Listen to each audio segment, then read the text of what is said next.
ময়মনসিংহের খুনি তাজুল ঢাকায় এসে হয়ে গেছে বড় জুলাই যোদ্ধা আয়াস, এরকম একটা বিষয় গতকাল থেকে ফেসবুকে ভাইরাল হয়েছে।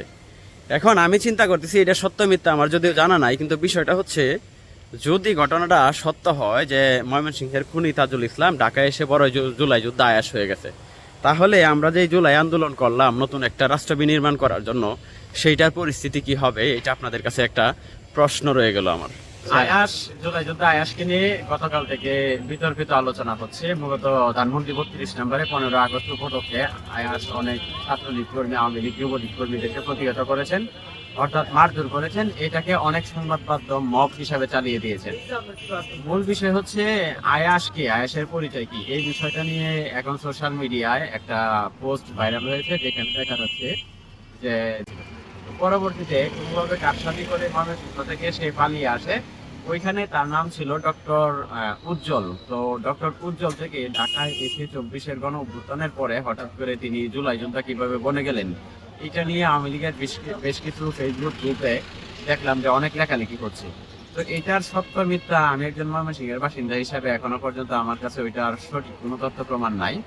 তো যদি বিষয়টা এরকম হয় যে আয়াস একজন ভুয়া ডক্টর ছিল যার বিরুদ্ধে একাধিক মামলা রয়েছে, তো তার বিরুদ্ধে এখন হঠাৎ করে জুলাই যোদ্ধা হয়ে জুলাই যোদ্ধার বিভিন্ন সুযোগ সুবিধা ভোগ করা এবং এই এএনএম আয়াস নাম ধারণ করা, তো এই সবগুলো বিষয় একটা নাজেহাল পরিস্থিতি। আমি অবশ্যই একজন ময়মনসিংহের বাসিন্দা হিসেবে চাইবো যে যদি সত্যি তিনি অপরাধী হয়ে থাকেন, ভুয়া ডক্টর হয়ে থাকেন এবং নাম পরিচয় পরিবর্তন করে থাকেন, তার জন্য প্রশাসন বা বাংলাদেশ সরকারের যে আইন রয়েছে সেই আইনের বল প্রয়োগ করে তাকে যেন গ্রেফতার করা হয়।